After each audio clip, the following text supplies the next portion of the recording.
জানো জীবনের মূল উদ্দেশ্যটা কি, আমাদের লক্ষ্যটা কি? ঠাকুর বলছেন জীবনের মূল উদ্দেশ্য হচ্ছে বেঁচে থাকা, নয় কি? আমরা যা কিছু করি না কেন আমাদের কিন্তু মূল লক্ষ্য, মূল উদ্দেশ্য হচ্ছে বেঁচে থাকা। মাছ দরিয়ায় ধরো আমরা পড়েছি, মাছ দরিয়ায় পড়লে প্রথম আমার কি আপত্তি হয় যে কি করে আমার নাকটা যাতে জলের উপরে থাকে না, এটা খুব সহজ সাধারণ কথা। আমার নাকটা যাতে জলের উপরে থাকে, কেন? হাতে ঝপড় ঝপড় করতে থাকি, তখন কিন্তু আর কোনো কিছু মাথায় থাকে না যে কি করে আমার নাকটা জলের উপরে থাকে। এই হচ্ছে জীবনের আকুতি। আমার চিন্তা করে দেখো বেঁচে থাকাটা জীবনের কত বড় মহানতম কাজ। আর এই যে আমরা ধর্মাচরণ করি বা যে যা বিশ্বাস করি তাই মেনে চলি ওই বেঁচে থাকার জন্য এবং ভালো থাকার জন্য। আমাদের পরম সম্পদ, আমাদের মাথায় আছেন দয়াল ঠাকুর। আর আমরা যত ঠাকুরকে ভালোবাসবো তত তার মনের মতো হয়ে চলার আমার ইচ্ছা হবে। আর যত তার মনের মতো হয়ে চলবো আমার মলিনতাগুলি তত দূর হবে এবং আস্তে আস্তে এই অন্ধকার থেকেই রশ্মি জেগে উঠবে। এই পৃথিবীতে যে যা করি না কেন, যে যা নিয়ে থাকি না কেন, আমি আমার পরিবার, আমার পরিবেশ সবাইকে নিয়ে আমি যাতে বেঁচে পড়তে থাকতে পারি, আমি তাই জন্যই আমি কষ্ট করি।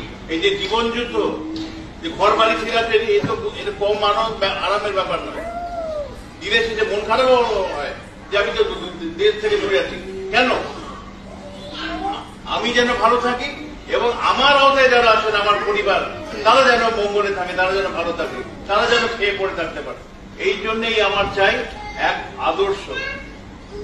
তাই জন্য আমরা পুরুষোত্তমের চরণাশ্রিত, যাতে ওই বট গাছের মতন যাতে তাকে আঁকড়ে ধরে আমরা বাঁচতে পারি, যাতে ঝড় ঝঞ্ঝা যাই আসুক না কেন, আপদ বিপদ, তা থেকে আমরা মুক্ত হয়ে চলতে পারি। আমি যাকে ভালোবাসি, আমার উদ্দেশ্য কি থাকে? যাকে ভালোবাসি তার মনের মতো হয়ে চলি, নয় কি?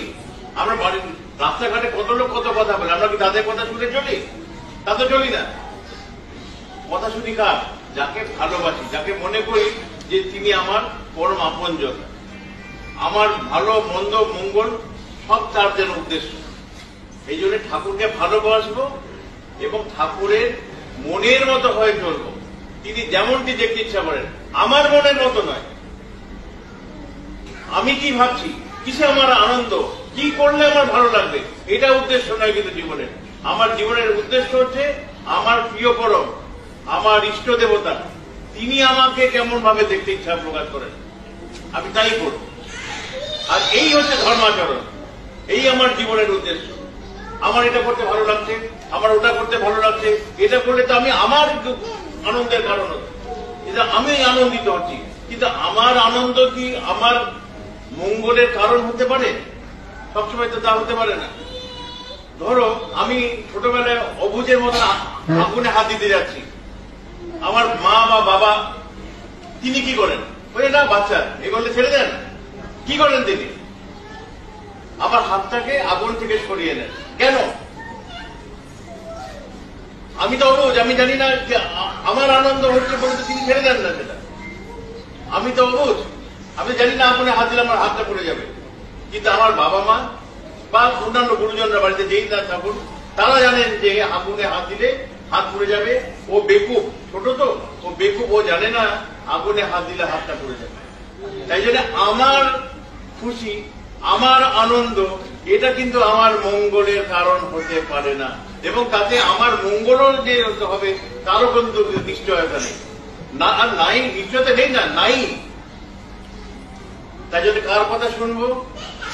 যিনি এই জগতের সব কিছু, যা কিছু জ্ঞান, যা কিছু বলো, সব যিনি আয়ত্ত করেছেন, যিনি সব কারণের কারণ, সেই প্রিয় পরম পুরুষোত্তম, যিনি জীবনের সব মর্পণগুলি নিজে জানেন। ঠাকুরকে ভালোবাসবো, ঠাকুর আমাকে যেমন দেখতে ইচ্ছা প্রকাশ করেন, আমি আজ থেকে বা যদি না চলে থাকি চললে খুব ভালো। যদি না চলে থাকি, আজ থেকে সেই সাধনাই করব যাতে আমার প্রতিটি বাক্য, কর্ম, চিন্তা, চলন আমার ইষ্ট, আমার পুরুষোত্তম, আমার ঠাকুরকেই খুশি করে, আমার ঠাকুরকেই নন্দিত করে, আর ঠাকুরকেই খুশি করে চলে। এই হচ্ছে আমার জীবনের সাধনা। ঠাকুর বলছেন, যে আচরণ বাক্য কর্মে বাঁচা বাড়ার উৎস হয় তাকেই জানিস ধর্ম বলে, নইলে ধর্ম কিছুই নয়।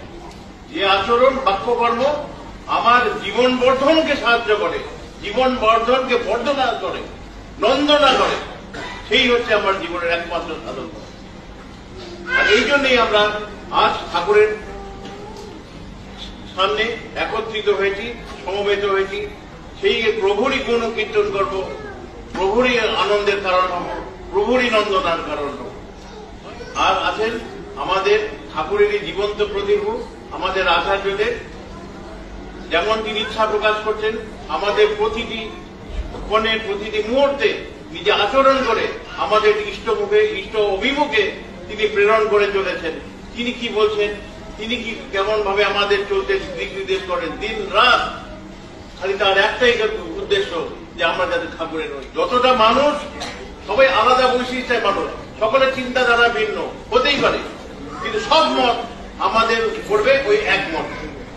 আমাদের জীবন্ত আদর্শ ইষ্ট প্রতিভূ যিনি আছেন আমাদের আচার্যদের, তিনি কি বলছেন, কি করলে আপনারা আরো থেকে আরো ঠাকুরের হবেন, আর কি করে আপনারা মঙ্গলে থাকতে পারবেন সব যা কিছু নিয়ে।